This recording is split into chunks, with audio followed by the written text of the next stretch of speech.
하나님 말씀 봅니다. 하나님 말씀은 히브리서 7장 20절로 25절까지 말씀 보도록 하고요. 히브리서 7장 20절로 25절.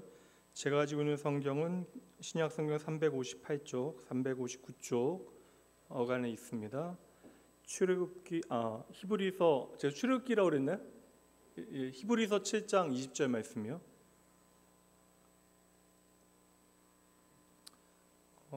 우리 전영임 집사님 빈소는 정해졌어요. 아직 입실이 되어졌는지는 제가 확인하지 못했지만 예배 마치고 저희들 가서 장례 예배 드리기로 했는데 교회가 3일 동안 장례를 주관하게 되어집니다. 이 코로나 기간 가운데 오랜 시간 좀 투병 생활하시다 하나님의 부르심을 받고 하나님께로 돌아가게 되어졌는데 얼굴 뵈면 기억하시는 분들 좀 계실 것 같고요. 교회를 오래 나오시기는 했으나 예배만 드리고 가셨던 터라 많은 분들이 잘 모르실 수 있어요. 그러나 우리가 함께 믿음의 가족들 또한 그 인생의 마지막 그 순간 그리고 그 생애의 흐름 가운데 남은 자들에 대하여 위로하고 격려하는 일은 마땅히 주의 몸된 교회가 행하여야 하는 일입니다. 다행히 멀지 않아요. 여기 천호동 가는 길에 서울 현대 그 요양병원 장례식장에서 첫 장례 예배가 있습니다. 가능하면 많은 분들이 함께 해주시기 바라고요. 교회가 차량이 2대밖에 없어서 좀 개인 차량들도 좀 이용하셔서 함께 장례 예배에 참여해 주시면 감사하겠습니다. 말씀은 잘 하셨나요? 출애굽기 7장 20절부터 25절까지 말씀 보도록 하고요. 끝나고 구역장 모임은 잠시 갖도록 합니다. 그 시간 동안 구역장 아닌 분들은 위에서 차량 탑승하시고 준비해 주시면 됩니다. 히브리서 7장 20절부터 25절까지. 또 예수께서 제사장이 되신 것은 맹세 없이 된 것이 아니니 그들은 맹세 없이 제사장이 되었되 오직 예수는 자기에게 말씀하신 이로 말미암아 맹세로 되신 것이라. 주께서 맹세하시고 뉘우치지 아니하시리니 내가 영원히 제사장이라 하셨도다. 이와 같이 예수는 더 좋은 언약의 보증이 되셨느니라. 제사장 된 그들의 수요가 많은 것은 죽음으로 말미암아 항상 잊지 못함이로되 예수는 영원히 계심으로 그 제사장직분도 갈리지 아니하느니라. 그러므로 자기를 힘입어 하나님께 나아가는 자들을 온전히 구원하실 수 있으니 이는 그가 항상 살아계셔서 그들을 위하여 간구하심이라. 아멘. 오늘은 히브리서 16번째 시간이고요. 말씀 전체 히브리서 전체 말씀 나눔의 주제는 성장에는 아픔이 따릅니다. 오늘 우리의 아픔은 그냥 아픔만으로 끝나는 것이 아니라 반드시 하나님께서 예비하신 은혜와 성장의 기회가 되어진다. 오늘 말씀 히브리서 7장 20절부터 25절까지 나누게 되어질 터인데 오늘 16번째 나눌 이 말씀의 제목은 여러분 함께 읽어보도록 합니다. 누가 언약을 보증하는가? 누가 언약을 보증하는가 조금 딱딱하긴 하지만 좀 쉬운 말로 바꾸면 우리가 어떻게 하나님의 약속의 말씀을 믿을 수 있겠는가라는 주제로 함께 하나님의 말씀 살피도록 합니다. 복과 저주에 대한 말씀 지난주에 나누긴 했는데 신명기 말씀에 보면 모세가 전한 그 메시지 마지막 메시지 가운데 28장 말씀에 그리심산과 에발산이 등장하게 되어져요. 흔히 성경 좀 아시는 분들은 그리심산에서 축복을 선포하고 에발산에서 저주를 선포했다. 그 정도 아실 것 같아요. 그래서 신명기 28장 말씀에 보면 복과 저주에 대한 말씀이 쫙 나열되어져 있습니다. 2주 전에 제가 말씀을 드린 것 같은데 우리는 운명이 있어서 저주에 대하여 늘상 생각하며 살아갑니다. 두려워하며 살아가죠. 그래서 저주에 대하여 의식을 많이 해서 그런지는 몰라도 그만큼 우리는 복에 대하여 열렬한 관심을 가지고 살아가게 되어지죠. 그래서 우리 안에 있는 어떠한 좀 두려움 때문인지는 몰라도 여러 가지 그러한 저주에 대한 그런 이야기들을 우리는 관념상 가지고 살아갑니다. 교회 다니신 분들 가운데서도 이런 얘기 하시는 분들 계시거든요. 식탁 모퉁이 앉지 말아라. 그리고 다리 떨지 말아라. 왜 그래요, 여러분? 여러분들은 안 하시는 표현들이니까. 왜 그런 얘기해요? 여러분 그런 얘기 해보신 적 있으세요? 식탁 모퉁이 앉지 말아라, 다리 떨지 말아라. 그런 거 해보신 적 있으세요? 있으시죠? 복 나간다고 하지 말라고 그러잖아요. 그리고 한 성도님께서는 우리 집에는 범띠가 많아서 개를 기르기가 힘들대요. 개들이 오래 못 산다고, 범띠들이 많아서. 이런 이야기들이 사실 저주에 관한 캐캐 묵은 그러한 이야기들입니다. 괜히 그냥 찝찝한 거예요. 저는 이제 결혼하고 나서 이사를 몇 번 했는데 이사 이제 계약을 할 때 이제 날짜를 정할 때 가장 이렇게 한가한 날로 정합니다. 그래서 저는 아예 손 있는 날로 정해요. 가장 이사 안 하는 날. 그러면 이사 비용도 조금 낮아지고요. 뭐 한 5%라도 5%라도 깎아줘요. 그리고 뭐 이사 안 하는 날이니까 사람들이 이 날은 재수 없다라고 이사 안 하는 날이니까 뭐 바쁘지 않은 날이니까 이사도 조금 더 신경을 써줘. 그래서 저는 손 있는 날에만 이사해서 이사할 때마다 좀 문제 없이 이사를 잘 마친 것 같아요. 말씀드린 대로 사람들은 저주에 대한 두려움 때문에 그런 거 있잖아요. 뭐 배우는 사람이나 배우지 않은 사람이나 내가 이것을 믿건 안 믿건 괜히 뭐 재수 없는 일을 내가 스스로 선택할 필요는 없다라는 막연한 두려움이 있는 것이죠. 저주에 대한 두려움이 있기 때문에 그만큼 복 받는 것에 대해 민감하고 관심이 많아요. 그래서 이제 종교 사기꾼들은 사실 저는 구별이 어렵지 않다라고 생각하거든요. 종교 사기꾼들은 사람들의 이러한 내면의 두려움, 막연한 두려움을 이용합니다. 이 두려움을 먹고 이제 살게 되어지는 것이죠. 뭐 여러 기사에 예전부터 뭐 몇 년 동안 계속 나오는 기사의 내용이 역술인이 대한민국에 30만 명이래요. 역술인 협회가 있는데 뭐 그 통계가 30만 명 정도 된다. 그리고 운세 시장이 연간 그 산업 구조가 4조 원 정도가 된다. 그래서 제가 이거 팩트 체크를 좀 크로스 체크를 해보기 위해서 자료를 살펴보니까 적어도 한 2억 5천 정도, 2억 5천이 아니고 2조 5천억 정도는 된다라는 거예요. 최소 미니멈으로 이 운세 시장, 그러니까 앞날을 좀 내가 알기를 원하는 그러한 사람들의 마음이 산업을 만들어내고 그것이 여러분 3조 4조 되는 규모의 산업 구조라는 것이죠. 근데 이게 교회 다니지 않는 사람들만의 이야기면 좋겠는데 교회 다니는 우리들도 마찬가지. 예전에 제가 한번 말씀드린 적이 있는데 교회에서 지갑을 하나 이제 청년이 주워왔는데 그게 저희 안수 집사님 지갑이었어요. 근데 그 안에 부적이 하나 들어 있었습니다. 노란색 종이에 빨간색 부적이 들어 있었어요. 좀 이게 뭐냐고 좀 여쭤봤어야 되는데 이미 여러 번 말씀을 드렸지만 우리가 하나님을 사랑하고 예수를 내 인생의 생명으로 믿고 살아가지만 그럼에도 우리가 예수님의 말씀처럼 주님을 따르는 것이 얼마나 힘들어요. 왜냐하면 주님을 따르기 위해서 먼저 뭘 해야 돼요? 자기를 부인해야 돼요. 나를 내려놓아야 되는데 우리는 나를 내려놓으면 내가 큰일 난다라고 이제 생각하기에 주님을 따르는 것이 우리 인생에 너무나 힘든 일이 되어지는 것이죠. 그래서 우리가 예수를 믿긴 하지만 이렇게 많은 사람들이 처음 예수를 믿게 되어질 때는 예수 믿어서 우리가 조금 더 잘 될 수 있는 나에 대하여 기대하게 되어지는 것이죠. 아브라함도 똑같았을 거예요. 다른 신들보다 여호와 하나님을 내가 섬기게 되어지면 이 세상 가운데 내 이름이 더 높아질 수 있겠지, 더 존귀해질 수 있겠지. 그런데 하나님의 말씀에 순종해서 내려갔더니 가나안 땅으로 갔더니 결국 뭐예요? 기근을 만나게 되어져요. 그러니까 후딱 어디로 가요? 애굽으로 도망가 버렸던 것이죠. 다 이해가 되는 거예요. 사람은 다 동일합니다. 나름 이 세상 살아갈 때 물질이 얼마나 중요한가에 대해서 저와 여러분 너무나 잘 알고 있어요. 그래서 우리가 예배 시간에 여러분 돈입니까 하나님입니까? 라고 물어보면 대부분 뭐 하나님입니다라고 대답을 하지만 막상 삶의 자리에서는 하나님보다 내 인생에 돈이 더 소중하게 여겨지는 순간들이 얼마나 많아요. 당장 그리고 여러분 물질에 복받고 자녀들이 잘 되는 꿈을 꾸는 게 뭐가 나쁜 일이에요? 인간적인 게 나빠요? 우리는 인간인데 인간적인 게 뭐가 나쁩니까? 인간의 기본적인 욕구잖아요. 나의 안전을 위하여 내가 조금 더 안정적으로 내 삶을 좀 살고 싶다. 이것은 누구나 꿈꾸는 인간의 기본적인 욕구. 그러니 여러분 인간적인 꿈을 꾸고 그러한 요구를 가지고 우리의 인생을 살아가는 것이 무엇이 문제겠어요? 그래서 사람들은 참 험한 세상 가운데 나름 이 내가 생각하는 복을 만들어내기 위하여 생산하기 위하여 애쓰며 살아가게 되어지는 것입니다. 그래서 하늘의 복을 구하면서 나름 복을 받을 수 있는 기준을 좀 채우려고 하는 것이죠. 좀 선한 삶을 살려고 하고 남들을 좀 돕기도 하면서 자기에게 좀 저주 대신 복을 내려주기를 간절히 원하는 것입니다. 성경에도 보면 이러한 좀 장면들이 나오긴 해요. 여러분 구약에 아주 동방에 의인 한 명이 있었습니다. 누구죠? 욥밖에 생각 안 나요. 동방에 하나님께서 인정하시는 욥이라고 하는 사람이 있는데 욥기 처음에 보면 욥이 참 큰 부자다. 우리가 부러워할 만한 삶을 살잖아요. 그 욥기에서 처음에 욥에 대해 설명하는 장면이 있는데 그 장면 좀 보도록 할까요? 욥기 1장 4절과 5절 말씀.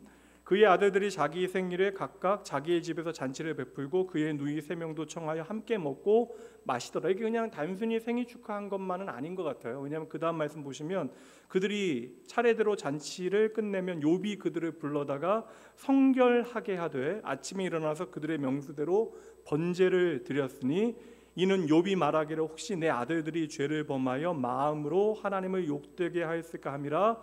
욥의 행위가 항상 이러하였더라. 그러니까 욥이 하나님을 경외하는 마음은 찐이에요. 진짜입니다.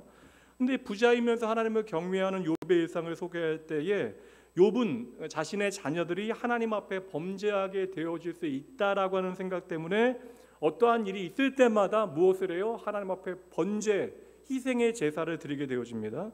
이게 여러분 나쁘다라는 것이 아니라 자녀들이 죄를 범할지 모르니까 먼저 이제 번제를 드려서 하나님 앞에 용서를 구했다라는 것이에요. 다시 말하면 내 자녀들에게 저주가 아니라 하나님의 복이 임하기를 바라고 있는 것이죠. 그런 의미에서 저는 엄밀히 말하면 여하튼 고대 사회를 살아갔던 욥이 하나님을 경험하여 하나님을 경외하여 살아가긴 하지만 저와 여러분 같이 나의 하나님이 어떠한 분이신가, 우리가 믿는 하나님이 어떠한 분이신가에 대해서는 제대로 알지 못했던 것이죠. 신실하였으나 하나님에 대한 지식은 오늘을 사는 신약 시대를 살아가는 저와 여러분보다 못했다. 그러니까 저는 언제나 말씀드리지만 아브라함보다 이삭보다 욥보다 우리는 신앙생활을 잘해야 되는 가능성이 이미 우리 안에 있어야 되는데 그렇게 생각하면 좀 우리가 분발을 해야겠죠. 오늘은 이 복과 저주에 대한 이야기를 2주 전에도 말씀을 나누었지만 다시 한번 좀 나누어 보도록 할게요. 2주 전에는 11조에 대한 이야기로 여러분들에게 말씀을 나누었습니다. 이 땅의 모든 종교요, 이 땅의 모든 종교는 인간으로 하여금 복과 저주의 갈림길에서 그것을 선택할 수 있다라고 가르침입니다. 그러니까 복을 잡을 수 있는 기회가 모든 인간에게 열려 있다. 그러다 보니까 반대로 인간의 삶에 어떠한 어려움이 닥치게 되어지면, 내가 예상치 못한 어떠한 힘든 일들이 닥치게 되어지면 이게 나의 잘못으로 인하여 내가 잘못 산 결과로 말미암아 저주가 내린 것이 아닐까라고 하는 두려움에 사로잡히게 되어집니다. 그래서 믿는 사람들도 질병, 아픈 병에 걸리게 되어지면, 지금은 좀 옛날 같지는 않지만 사실 한국교회도 7, 80년대 뭐 그때는 이런 거 너무 많았거든요. 방언한 날짜 제대로 말하지 못하면 구원받지 못했다라고 이야기했던 때가 있고, 이게 사실 종말론에 대해서도 교회론에 대해서도 구원론에 대해서도 상당히 좀 왜곡되어진 잘못된 신학적인 경향들이 있었던 것도 사실이에요. 그래서 질병에 걸리게 되어지면 이게 뭐 우리가 저주를 받은 것처럼 하나님의 은혜를 누리지 못하는 것처럼 생각했던 시대가 있어요. 그래서 내가 무언가를 잘못해서 하나님께서 나에게 벌하신 것이 이 질병의 결과로 나타나게 되어졌다. 그러니까 우리의 삶의 모든 우환들이 하나님께 벌을 받고 있는 것이라고 하는 두려움이 믿는 사람들에게도 있었던 것입니다. 여러분 이거 생각해 보세요. 이러한 모든 생각들은 그 기준이 누가 되는 거예요? 내가 되는 것입니까? 하나님이 되어지는 것입니까? 어려워요, 여러분? 이러한 생각들은 지금 그 판단의 기준이 누가 되는 거예요? 내가 되어지는 것이죠. 전적으로 우리 기준에 따라 우리가 판단하는 것입니다. 그러니까 우리가 당하는 일이 이게 좋은 일이다, 나쁜 일이다, 잘된 일이다, 잘못된 일이다, 이거 우리가 판단할 수 없잖아요. 시간의 주인이 우리가 아니잖아요. 이 일이 어떻게 펼쳐지고 우리의 삶에 어떠한 이야기로 마무리되어질지는 우리가 전혀 모르잖아요. 그러니까 내가 오늘 판단하고 있는 모든 것이 하나님의 입장에서는 어떠할지 우리는 헤아려 보지 못할 때가 너무나 많다. 그래서 우리가 믿음이라고 하는 것은 우리가 열심히 하나님의 편에서 생각해 보는 것입니다. 어제 제가 오전에 약간 얘기했는데 장례식장 갔는데 참 어처구니 없는 일 하나 봤어요. 그 장례식은 사실 목사님의 어머님 장례식이었습니다. 그 목사님의 어머님께서 이제 백수를 누리셨어요. 향년 100세에 하나님의 부르심을 받고, 그러니까 모든 사람들이 권사님이신데 신앙생활 잘하시고 하나님께로 돌아가신 거예요. 자손들도 많고 뭐 장례식장 뭐 너무나 그리고 감사한 마음으로 장례 예배가 진행되어지고 있었는데, 제 앞에서 이제 들어가서 이제 조문하시는 분께서 갑자기 그 앞에 기독교 장례로 진행되어집니다. 그래서 고인을 향해서 절을 하실 필요 없이 그냥 잠시 기도해 주시고 이제 그거 있잖아요. 상주들에게도 이제 인사 나누시면 됩니다. 절할 필요 없다라고 적혀 있는데 제 앞에 있는 분이 갑자기 들어가자마자 절을 2번 하는 거예요. 그리고 나서 상주를 보고도 이게 얼마나 상주들은 절을 하지 않는데, 왜냐하면 그 가정에는 2분이 목사님이에요. 근데 그렇게 부탁을 했는데 그분은 그렇게 하고, 근데 그렇게 나오시고 저도 이제 가고 인사 나누고 나오는데 그분이 또 이제 또 약간 시끄럽게, 그분이 집사님이에요. 아내는 권사님이래. 대단하죠. 이게 목회자 가정의 장례에 와서 부탁을 그러니까 이게 상주와 가족들이 다 부탁을 함에도 불구하고 거기서 절을 하는데, 절을 하는 이유가 있어요. 제가 들었습니다. 야, 자기는 기독교 장로에 가서도 다 절을 한대요. 고인 하나님의 나라 가시더라도 마지막 절이라도 받고 가시라고 자기는 절한대. 그리고 아내한테 매번 말하는데도 안 듣는다고. 아내가 권사님이신데 그거 어떻게 하겠냐고 그거. 여러분, 야, 이거 여러분, 이거는 자기 판단이나 자기 의로움이 이게 참, 그분이 어느 교회 집사님인지는 모르겠지만 참 저는 이게 무례함이라고 생각을 합니다. 무례함이죠. 이 가장 슬퍼하고 있는 분들이 남은 분들인데 이건 여러분 너무나 무례한 일 아닙니까? 그 자기 판단이 자기 의로움이 되어지고 자기 기준이 되어지고 크게 착각하고 있는 것이죠. 그러니까 우리는 어느새 무슨 일이 잘 되고 있느냐 잘못되고 있느냐, 이게 옳은 일이냐 나쁜 일이냐 좋은 일이냐 뭐 이게 안 좋은 일이냐, 이 모든 판단의 기준이 언제나 내가 되어진다. 그러니까 판단은 내가 먼저 내려버리는 거예요. 그러다 보니까 작은 일로 우리는 일비일소하게 되어지는 것이고, 우리는 대부분 그 모든 판단을 하나님의 기준에 따라 판단하게 되어지는 것이 아니라 결국에는 세상의 기준과 세상의 요구대로 판단하게 되어지는 것이죠. 그러니까 당장 세상의 기준이라고 하는 것은 외형적인 것이고 물질적인 것이고 아주 근시안적인 거잖아요. 눈앞에 보이는 결과로 판단하게 되어지니까. 근데 성경이 말씀하길 세상의 모든 판단은 전부 죄 아래에서 하게 되어지는 판단이다. 그래서 세상의 모든 판단은 결국 원칙적으로 죄악이 되어지는 것이다 라고 말씀하고 있잖아요. 우리가 이것을 다 알고 있습니다. 예수님께서 산상설교 말씀을 통하여 하나님의 나라를 살아가는 하나님의 백성들이 이 땅에서 하나님의 나라를 살아갈 수 있는 방법을 알려주시잖아요. 그 말씀 가운데 읽어봅니다. 마태복음 7장 1절과 2절 함께 읽어봅니다. 비판을 받지 아니하려거든 비판하지 말라. 너희가 비판하는 그 비판으로 너희가 비판을 받을 것이요 너희가 헤아리는 그 헤아림으로 너희가 헤아림을 받을 것입니다. 아멘.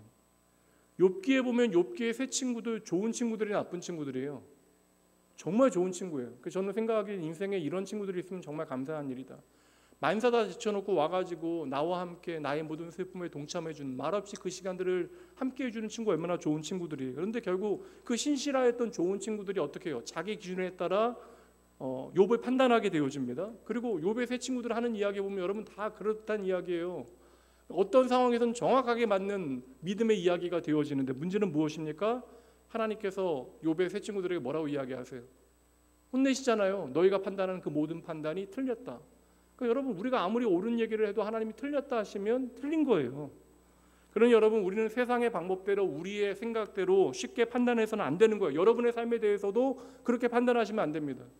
때로는 우리의 삶에 정말 말도 안 되는 벅찬 일들이 닥친다 할지라도 이것이 누가 보더라도 절망이 되어지고 이것이 마지막 낙담해야 마땅한 저주가 되어지는 것처럼 여겨진다 할지라도 오늘 우리의 삶에 변함없이 일하시는 살아계신 하나님을 여러분 믿으셔야 돼요.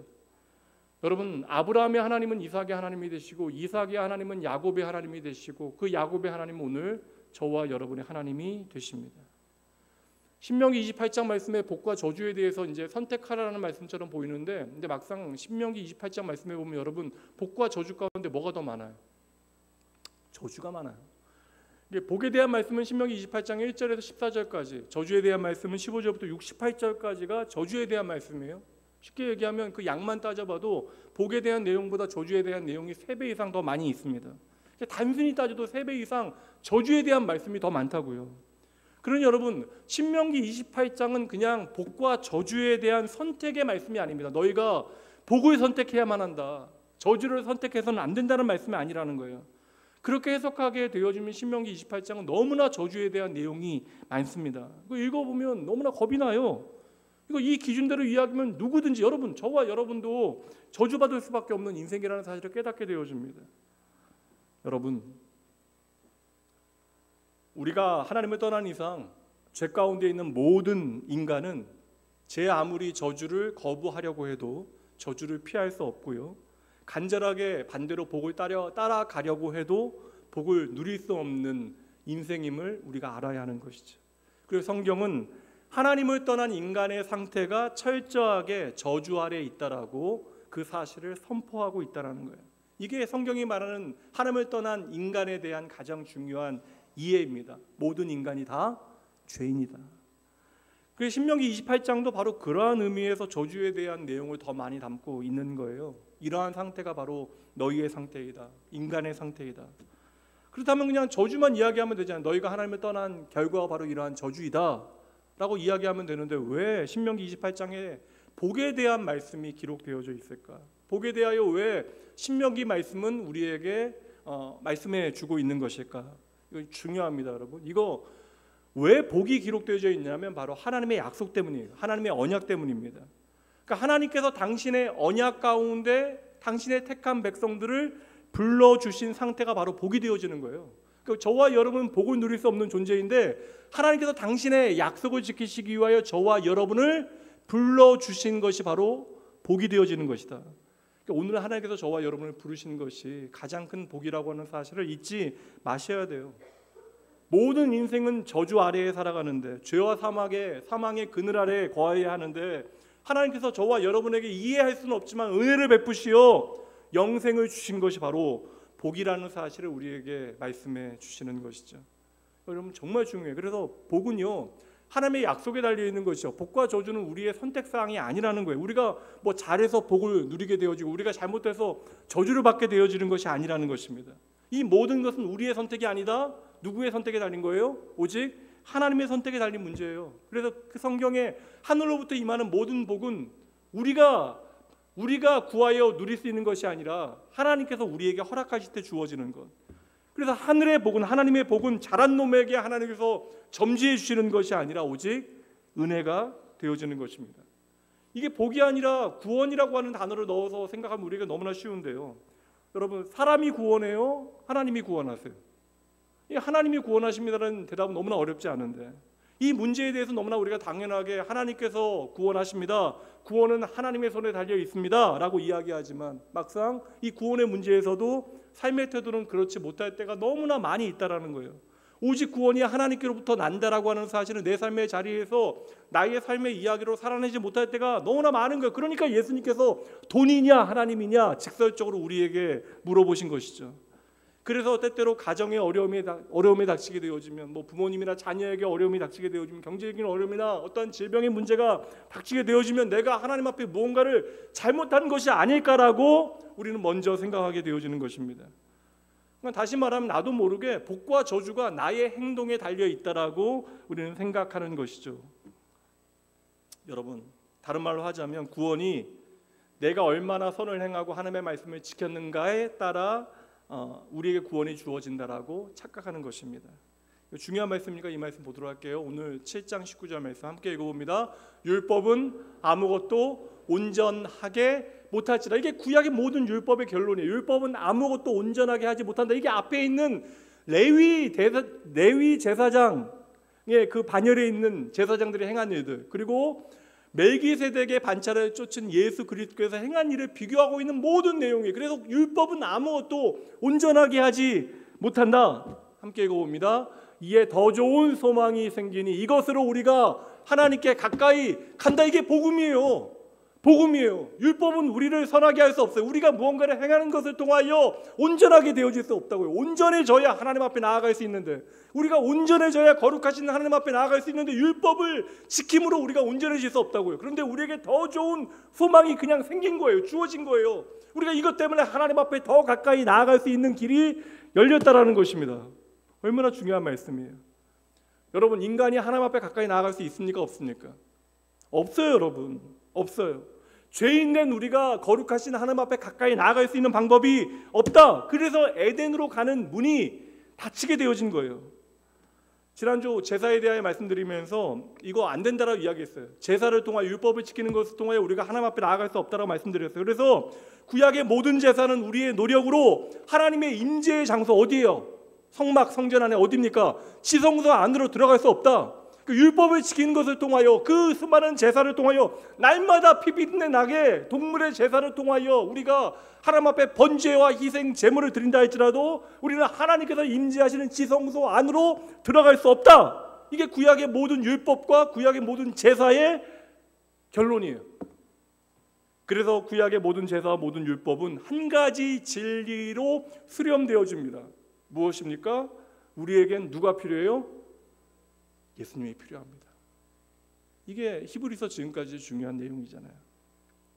예수님께서 그래서 친히 우리에게 말씀하실 때 당신을 소개하시잖아요. 우리의 길과 진리, 생명은 예수님 당신이 되어지신다는 거예요. 그래서 여러분, 교회 봐도 좀 그냥 선한 분들 계시거든요. 여러분 그냥 나라고 생각하세요. 교회 안에 보면 좀 남들보다 조금 더 선한 분들 계세요. 좋은 분들 계십니다. 근데 여러분 아무리 착하게 살아도 존재가 죄인인 우리는 하나님 앞에 나아갈 수 없다라는 거예요.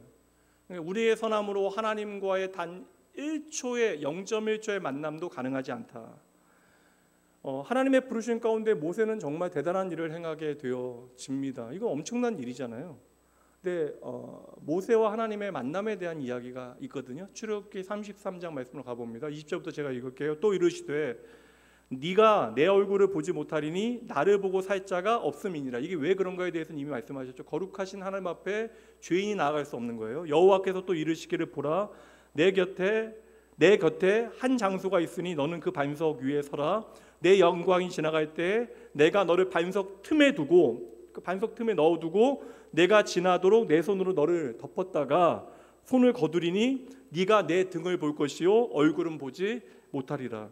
저는 이 구절 참 좋아하는 구절 가운데 하나거든요.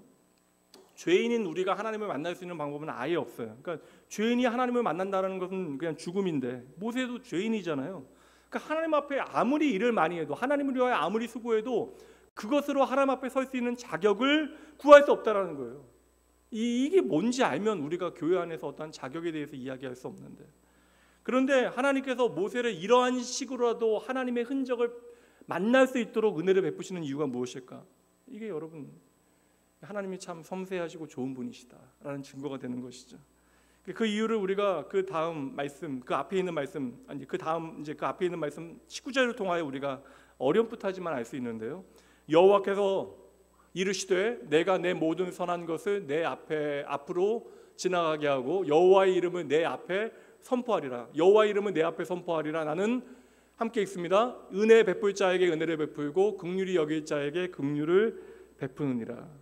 여러분 우리가 하나님 앞에 나아갈 수 있는 이유와 조건은 하나밖에 없어요. 뭐예요? 하나님께서 우리에게 은혜와 긍휼을 베푸시기 때문에. 그러니까 하나님 앞에 전혀 나아갈 수 없는 모세로 하여금 하나님의 등, 하나님의 흔적이라도 느낄 수 있도록 하나님께서는 지금 하나님의 이름을 선포하시고 하나님의 은혜를 베푸시는 거예요. 그렇게 하나님의 이름이 나타나는 자리에 은혜를 입고 긍휼을 입은 자가 하나님 앞에 가까이 나아갈 수 있게 되어지는 것이죠. 그러니 구약의 모든 말씀은 결국 우리에게 예수 그리스도를 비추어주고 있는 것입니다. 그 하나님의 이름이 어떻게 우리 가운데 나타났는가? 이것을 히브리서 말씀에서 다시 19절 말씀이요. 율법은 아무것도 온전하게 못할지라. 그러니까 세상을 향하여 좌절하게 만들고 내 자신에 대하여 무능함을 깨닫고 좌절하게 만들고 이에 더 좋은 소망이 생기니 이것으로 우리가 하나님께 가까이 간다. 그러니까 율법과는 비교할 수 없는 완벽한 하나님의 소망이 우리에게 생겼다라고 선언하는 거예요. 율법 아래서는 절대 발견할 수 없는 더 좋은 소망, 그 더 좋은 소망이 히브리서 1장부터 지금까지 계속해서 증거하고 있는 누구요? 예수 그리스도. 그래서 율법과 예수 그리스도, 모세와 예수 그리스도, 레위 지파 제사장들과 예수 그리스도를 끊임없이 비교하고 있는 거예요. 여러분 하나님의 이름이 저와 여러분을 살리는 복음이 되어지는데 우리에게 어떻게 나타났는가? 마가복음 11장 9절 앞에서 가고 뒤에서 따르는 이들이 소리 지르되 호산나 찬송하리로다. 함께 있습니다. 주의 이름으로 오시는 이여. 성령이 진리 영진이 성령 하나님께서 또 다른 보혜사 성령님이 임하게 되시고 예수의 복음을 이제 성령 안에서 깨닫게 되어진 사도들이 선포하게 되어집니다. 사도행전 4장 11절 12절 이 예수는 너희 건축자들이 버린 돌로서 집 모퉁이의 머릿돌이 되었느니라. 다른 이로서는 구원을 받을 수 없나니 천하 사람 중에 구원을 받을 만한 다른 이름을 우리에게 주신 일이 없음이라 하였더라. 이제 분명한 답이 주어집니다. 우리에게 최고의 소망이 되는 하나님의 이름이 있다. 우리에게 나타난 하나님의 이름, 우리의 구원의 이름은 바로 예수 그리스도. 우리를 구원할 수 있는 다른 이름을 하나님께서는 우리에게 주신 일이 없다라는 거예요. 그래서 예수님의 이름만이 우리를 하나님께로 인도하는 유일한 길이 되어지는 거예요. 이렇게 9절 말씀에서 우리의 유일한 소망은 바로 예수 그리스도이십니다 라고 말씀한 다음에 19절에서 그 다음에 20절 말씀에서 함께 읽어봅니다. 또 예수께서 제사장이 되신 것은 맹세 없이 된 것이 아니니. 하나님께서 왜 맹세하셔야만 하는가? 저는 이런 말씀도 너무 좋고, 하나님께서 왜 맹세를 하실까? 이거 저와 여러분 때문에 맹세해 주신 거예요. 워낙 믿지 못하니까. 우리를 너무나 잘 아시니까. 한 번만 얘기해서는 모르니까 계속해서 찾아와 주시고 입만 노래 해주시고 그러시는 거잖아요. 날마다 말씀해 주시는 거잖아요. 평생 하나님 더디 따르게 되어질 것을 아시니까 우리에게 계속해서 말씀해 주시는 거잖아요. 우리의 삶을 새롭게 하시기 위하여. 제가 이미 맹세 없이 하나님께서 맹세하셨다는 이 의미가 무엇인지에 대해서 6장 말씀 전하면서 함께 나누었어요. 6장 17절 말씀 보도록 할까요? 함께 읽어봅니다. 하나님은 약속을 기업으로 받은 자들에게 그 뜻이 변하지 아니하면 충분히 나타내시려고 그 일을 맹세로 보증하셨다. 그러니까 하나님은 이미 약속으로 우리에게 그 약속을 기업으로 받았다라고 이야기하셨잖아요. 근데 그거 우리가 충분히 믿지 못하니까 그 충분히 우리가 믿게 하시려고 다시 맹세로 그 모든 하나님의 약속을 보증하셨다. 이 맹세는 그래서 하나님의 약속에 대한 보증이 되어지는 거예요. 이게 약속에 대한 맹세가 되어지는 것입니다. 하나님의 약속을 기업으로 받은 당신의 백성들에게 하나님의 뜻이 결코 변하지 아니한다. 하나님께서는 그 약속 반드시 지키신다라는 것을 충분히 알려주시기 위하여 맹세로 보증하셨다. 그러니 여러분이 답해보세요. 이 맹세는 누구를 위한 맹세입니까? 우리를 위한 맹세. 그렇다면 예수 그리스도를 제사장으로 세우신 것은 우연한 일이 아니라는 거예요. 뭐 구원파나 다른 종교의 그 기독교 유사 이단들이 말하는 것처럼 하나님의 계획이 틀어져서 인간이 이를 어긋나게 만들어서 갑자기 벌어진 일이 아니라 여러분, 하나에서 10까지 우리가 존재하기 전부터 하나님의 창세 전에 이미 하나님의 계획과 하나님의 약속대로 이루어지고 있는 일이다. 이 모든 일은 하나님의 주권과 섭리 가운데 계획 가운데 있는 일이다. 얼마나 놀라운 복음이에요. 이 하나님 우리가 믿어 드리는 것이 마땅하죠. 시편 110편 1절부터 말씀 보도록 할게요. 여호와께서 내 주에게 말씀하시기를 내가 내 원수들로 내 발판이 되게 하기까지 너는 내 오른쪽에 앉아 있으라 하셨도다. 여호와께서 시온은 우로부터 주의 권능의 규를 내보내시리니 주는 원수들 중에서 다스리소서. 주의 권능의 날에 주의 백성이 거룩한 옷을 입고 즐거이 헌신하니 새벽 이슬 같은 주의 청년들이 주께 나오는도다. 여호와는 맹세하고 변하지 아니하시리라 이르시기를, 여기도 나옵니다. 너는 멜기세덱의 서열을 따라 영원한 제사장이라 하셨도다. 예수 그리스도에 대한 말씀인 거예요. 참 여러분 얼마나 놀라워요. 하나님의 말씀은 참으로 신비합니다. 그래서 저는 한때 좀 불가지론에 빠졌다가 이게 다시 하나님께로, 하나님의 좀 인격적인 하나님의 인격성에 대해서 제가 좀 몰두하면서 하나님을 좀 깊이 경험하게 되어진 계기가 바로 하나님의 말씀이거든요. 이 말씀이 너무나 신비해요. 그러니까 제가 아무리 데카르트는 그러니까 아무리 모든 것을 부정해도 의심하고 있는 내 자신을 부정하지 못한다는 것으로부터 그 철학적 그런 가능성을 열어놓잖아요. 근데 저는요, 이게 여러분 이게 하나님의 말씀은 너무나 신비하다. 이게 여러분 이게 아무리 부정하려고 해도 이 하나님의 말씀의 통일성이나 이 모든 것들을 생각할 때 이게 도무지 이게 하나님이 안 계시다라는 것을, 그러니까 하나님이 안 계신 것 같이 보이는 우리의 눈의 증거들이 있을지라도 이 말씀을 읽게 되어지면 야, 하나님은 참 대단하시다, 신실하시다. 이거 저는 정말 깊이 깨달았거든요. 이게 하나님의 말씀이 얼마나 신비한가 읽어야 여러분 압니다. 묵상해야 알고 배워야 알고. 이거 열심히 말씀 살피지 않으니까 사람들이 그냥 거짓말하는 것들을 쉽게 넘어가게 되어지고 그럴듯한 이야기가 하나님의 말씀인 것처럼 우리가 착각하게 되어지는 것이죠. 하나님의 구원은 철저하게 여러분 인간의 실패가 아니라 하나님의 약속에 언약에 근거하는 것이기 때문에 하나님께서는 당신의 약속대로 멜기세덱의 반차를 따르는 대제사장, 영원한 대제사장을 세우신 거예요. 그래서 히브리서 말씀에서는 오늘 우리가 살피는 말씀에서는 이 시편 110편 말씀, 구약의 말씀을 그대로 가져다가 다시 한번 예수 그리스도를 우리에게 영원한 대제사장으로 소개하고 있는 것이죠. 21절 말씀 다시 봅니다. 그들은 맹세 없이 제사장이 되었으되 오직 예수는 자기에게 말씀하신 이로 말미암아 맹세로 되신 것이라. 주께서 맹세하시고 뉘우치지 아니하시리니 내가 영원히 제사장이라 하셨도다. 그러니까 율법에 따라 세워진 레위 제사장은 희생할 구별되어진 양을 잡는 것을 통하여 하나님께서 죄를 사하실 수 있다라는 것을 그냥 확인시켜 준 것뿐이에요. 그래서 대제사장은 1년에 한 번씩 대속죄일에 자기를 거룩하게 만들고요, 피를 가지고 지성소 안으로 들어가는 것을 통하여 하나님의 그 죄 사함의 은혜를 기억하고 약속을 기억하고 하나님께서 장차 이 모든 언약을 온전히 성취하실 것을 이제 기대하면서 지성소 안으로 들어가게 되어지는 거예요. 그래서 여러분 말씀해 보면 23절 말씀해 보면 레위 제사장들은 그 수요가 많아야 합니다. 23절 말씀 보여주세요.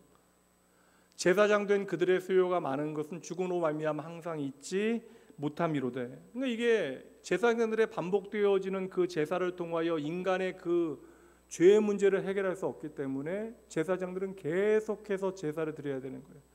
죽으면 또 다른 제사장이 세움받아 그 제사를 계속 반복해야 하는 것입니다. 그런데 멜기세덱의 반차를 쫓아 영원한 대제사장이 되신 예수님께서는 22절 말씀이요, 이와 같이 예수는 더 좋은 언약의 보증이 되셨느니라. 인간 제사장들은 보증할 수 없어요. 그래서 수많은 제사장들이 죽음을 통하여 연약함과 한계를 증명했는데 예수 그리스도께서는 더 좋은 언약의 보증이 되셨다. 그 맹세를 하실 수 있는 분이 누구시다? 예수님이시다. 그러니까 짐승의 피는 결코 저와 여러분을 정결하게 할 수 없다는 거예요. 자유하게 할 수 없다는 것입니다. 이 짐승의 피 흘림은 저와 여러분, 죄인된 저와 여러분을 하나님과 교제하게 만들 수 없지만 예수 그리스도께서는 자신을 단번에 완전히 희생 제물로 드리심으로 하나님의 언약을 확증하시고 보증하신다. 도장을 찍어 우리에게 확증해 주신다. 그래서 다시요, 우리에게 더 좋은 소망, 완전한 소망은 누구요? 예수 그리스도밖에 없는 것입니다. 율법의 소망이라고 하는 것은 단 한 가지예요. 더 좋은 소망, 우리의 최고의 소망 되신 예수 그리스도께로 우리를 인도하는 역할을 할 뿐입니다. 그래서 여러분, 우리가 예수를 제대로 믿게 되어지면 예수님보다 더 좋은 소망이 우리의 삶에 없어져야 돼요. 우리의 삶에 예수 그리스도께서 최고의 소망이 되어주셔야 합니다. 그 예수님 외에 다른 것에 나의 소망을 두는 일을 우리가 조금씩 멈춰가야 돼요.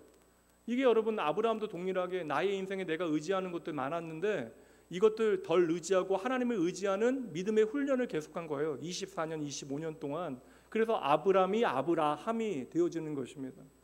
이렇게 믿음이라고 하는 것은 우리의 인생을 통하여 하나님을 더욱더 깊이 만나고 깨닫게 하는 것이 되어지고, 그렇게 믿음은 언제나 예수 그리스도께 우리의 삶의 소망은 옮겨놓게 만드는 능력이 되어지는 것이죠. 그래서 오늘도 우리는 누구를 통하여 하나님 앞에 담대히 나아갈 수 있다? 오직 예수님을 통해서만 담대히 하나님 앞에 나아갈 수 있다. 여러분 11조나 교회 안에 봉사하고 섬기고 그런 것도 여러분 안에 의로움은 안 오면 그거 아무 쓸데없는 거예요.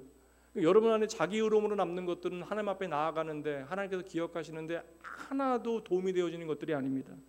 우리가 하나님 앞에 담대히 나아갈 수 있는 이유는 유일한 단 한 가지의 이유, 예수 그리스도를 통하여 우리는 그 보혈을 의지하여 오늘도 하나님의 은혜의 보좌 앞으로 담대히 나아갈 수 있는 것이죠. 24절과 25절 함께 읽어봅니다. 예수는 영원히 계심으로. 이거 여러분 예수님의 존재의 양식을 보여주는 말씀이 아니라고. 영원하시다. 예수님은 영원하시다. 예수님이 영원하시다라는 것을 기록한 이유가 무엇이에요? 예수님은 영원히 우리를 책임지신다, 보호하신다.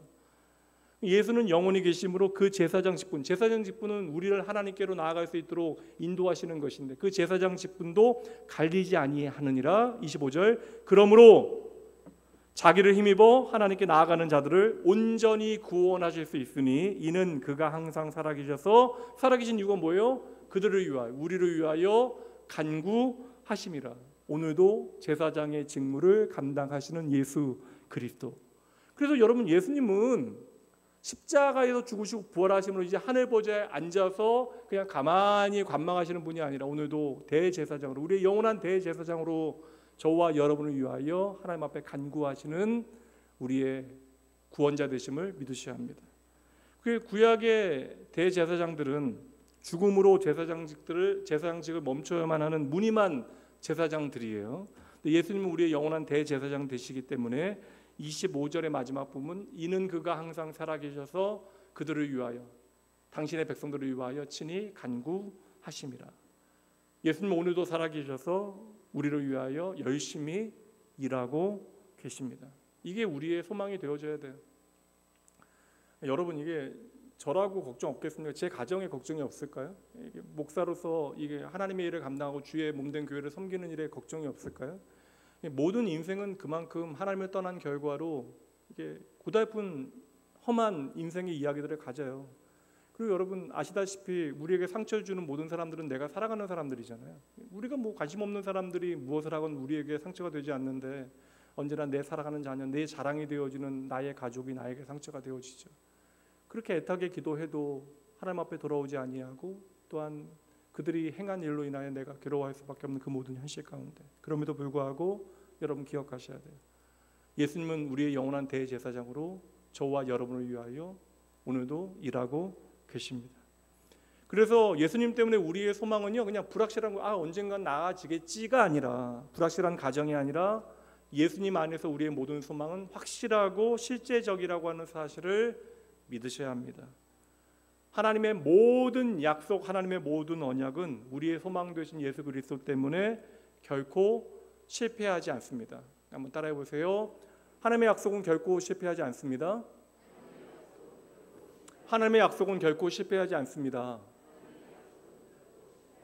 저와 여러분을 위하여 영원한 대제사장으로 죽고 부활하신 예수님 때문에. 그래서 하나님의 모든 약속, 모든 언약은 예수님을 말미암아 우리 가운데 반드시 이루어지는 것이죠. 그래서 우리가 하나님 앞에 나아갈 때에 다른 것 필요 없다는 거예요. 다른 제사장들 필요 없다라는 거예요. 이게 필요하다라고 이야기하면 거짓말이고 사기예요. 몇 명을 좀 끌고 와야지만 네가 12지파 14만 4천 명에 들어갈 수 있다. 그거 다 거짓말이에요. 이게 사실 저는 그래서 신천지 이거 아주 대단한 다단계죠. 이게 다단계가 다 나쁜 건 아닌데 이게 구조 자체가 정말 나쁜 구조잖아요. 그건 정말 거짓말이잖아요. 거짓말. 어떤 열심 있는 종교적 행위도 믿음의 증표가 되어줄 수 없다. 우리의 믿음의 증표는 우리의 열심이 아니라 세상의 조건이 아니라 무엇? 내 안에 계신 예수 그리스도와 그분의 약속밖에 없다. 그러니 믿음만이 우리 안에 일해야 돼요. 예수에 대한 믿음만이 우리 안에서 오늘도 일해야 하는 것입니다. 우리가 여러분 오늘도 수천 수만의 제사를 드린다 할지라도 그 제사로 하나님의 의에 1%도 채울 수 없다라는 거예요.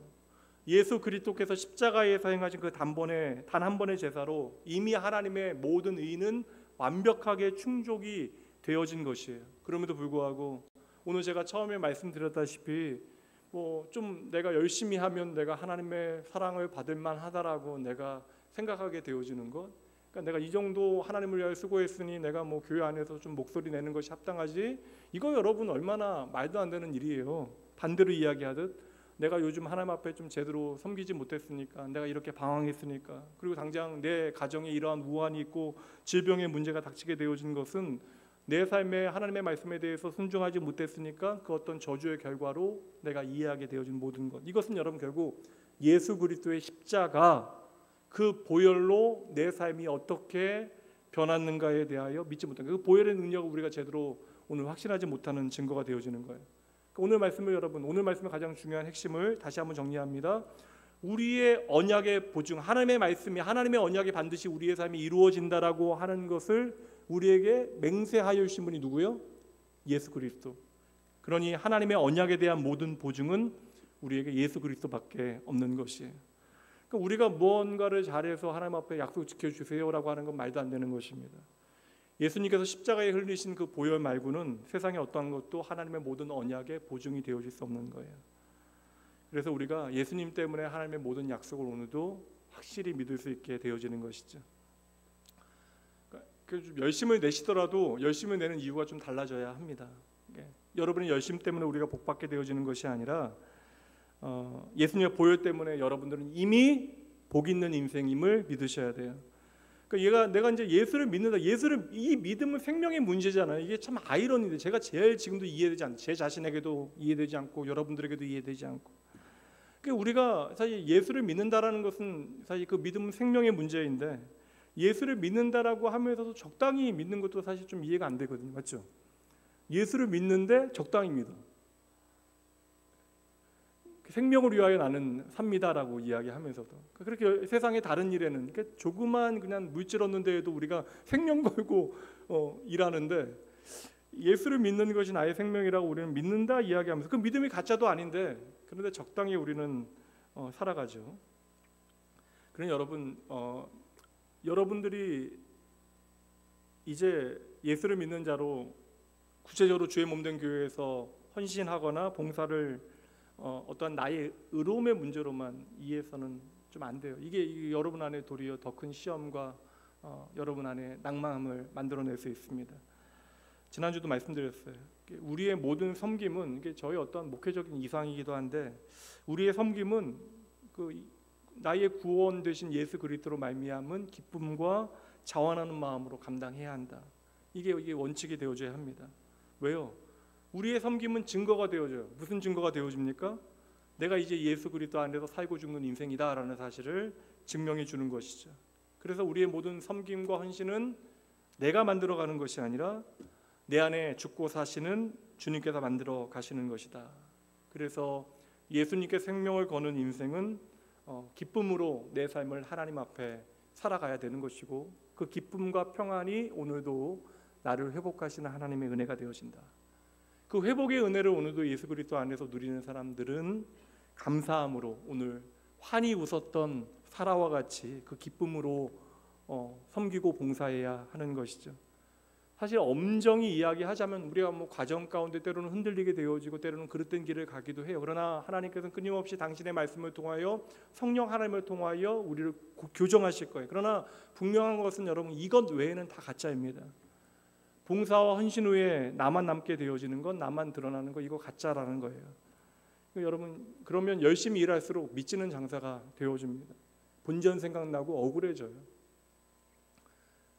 오늘은 여기서 끝. 하여튼 여러분 더 자라나셔야 돼요. 저도 마찬가지고. 믿음의 증거를 내가 만드는 것이라 여러분 착각하시면 안 됩니다. 이게 사실 여기서 끝이라는 얘기를 안 해야 돼. 그러면 성경책 적고 뭐 정리하고 뭐 가방 챙기고 그러다 보면 내가 만들려고 하다 보면 나도 속게 되고 성령 하나님도 속이게 되어집니다. 오직 우리 주 예수 그리스도 안에서 내게 주신 은혜를 따라 살아가시는 여러분 되셔야 돼요. 더할 수 없이 내가 하나님을 위하여 수고하고 헌신한 다음에 주의 은혜만 여러분의 삶에 남으셔야 합니다. 이게 예수를 구주 삼은 복된 인생이 되어지는 거예요. 제가 항상 피곤하지 않을 수 있는 방법, 제가 스트레스 안 받거든요. 검사해 보면 스트레스는 별로 그게 참 신기해요. 예민하고 좀 생각도 많은데 스트레스만 검사하면 제가 너무나 이상해서 스트레스를 너무나 안 받아요. 이거 스트레스를 받아야 되는데 이 정도 상황이면 스트레스 지수가 좀 높게 나와야 제가 여러분들 제가 목사에게 스트레스 받는데 여러분 좀 위에 뭐 그런 얘기를 좀 할 텐데 항상 정상이에요. 스트레스 검사만 하면 다른 검사도 해봤는데 정상이에요. 이게 제가 한 가지는 확실한 것 같아요. 악착같이 내가 하나님 앞에 나를 증명하고 내가 계산해야 되는 인생이 아니라 저는 원래 좀 그래야 되는 MBTI 이런 얘기하면 좀 또 편견을 가지고 바라보실까 봐 얘기하면 안 되는데 제가 ENTJ거든요. 악착같이 무언가를 계산해야 되는 인생인데 내가 책임져야 되는 인생인데 설계해야 되는 인생인데 이거 이렇게 살 때는 정말 피곤했거든요. 근데 이거 그럴 필요 없다라는 걸 이제 너무나 믿는 거예요. 내가 계산하지 않아도 하나님께서 알아주시고 알아서 기억해 주시는 하나님이심을 믿게 되어지니까 이거 좀 인생 좀 편해졌어요. 우리는 하나님 앞에 정직한 마음으로 신실하게 살아가면 되는 것입니다. 좀 여러분 하나님 앞에 내 삶을 온전히 맡겨드리고 이게 나의 영원한 대제사장 되신 예수 그리스도 더 좋은 소망 되신 예수 그리스도 우리가 믿어야 가능한 일이잖아요. 이렇게 하나님 앞에 더 맡겨드림으로 하나님만이 우리에게 허락하시는 평안과 기쁨 누리시는 여러분 되셔야 합니다. 그렇게 예수님의 십자가만으로 충분한 인생 그 믿음의 은혜로 살아가는 여러분 모두가 되어주시길 주님의 이름으로 축복합니다. 기도하시죠. 하나님 아버지 구약으로부터 증거되어지고 예언되어졌던 하나님의 모든 언약 예수 그리스도만이 맹세하시는 십자가의 은혜 되어짐을 저희들 말씀을 통하여 배웠습니다. 오늘 나의 삶의 현장에 생명의 말씀을 통하여 소망의 빛을 비추시는 주님이 계시기에 저희들 계속 엉터리 같은 삶을 살지 않으려 합니다. 아버지여 죄와 허물로 죽었던 우리를 위하여 예수님께서 자기 몸을 제물로 드리시어 우리의 죄의 문제를 해결하신 그 더 나은 소망, 그 영원한 소망을 저희들 붙들고 저희의 인생 살게 하여 주시옵소서. 예수님께서는 오늘도 우리의 영원한 대제사장이 되시어 우리를 위하여 중보하시고 우리를 도우시는 그 은혜를 힘입어 오늘도 영적으로 깨어있는 삶을 살아가게 하시고 주님께서 우리에게 주신 믿음이 승리하는 인생 되게 하여 주시옵소서.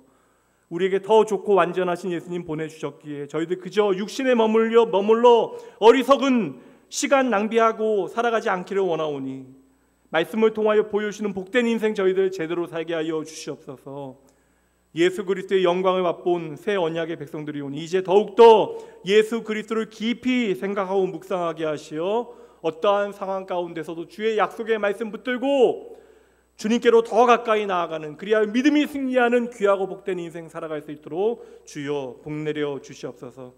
오늘 이 예배 가운데 믿음으로 드려진 아버지 11조와 감사의 예물, 소원의 예물 위에 주님께서 함께 하시고 언제나 내 삶을 책임지시는 하나님 앞에 더 많이 내 인생 맡겨드리는 복된 인생 되어질 수 있도록 주여 이들의 삶을 주장하시고 함께하여 주시옵소서. 예배 마친 후에 저희들 아버지 우리 곁을 떠나 하나님께로 돌아간 전영인 집사님 장례 예배에 함께 동참하여 많은 이들이 아버지여 남은 자들을 위로하고 격려하는 그 복음의 사명 잘 감당할 수 있도록 그 모든 시간을 통해 하나님의 소망이 우리 안에 더욱더 깊어지는 시간 되어질 수 있도록 주여 친히 일하여 주시옵소서.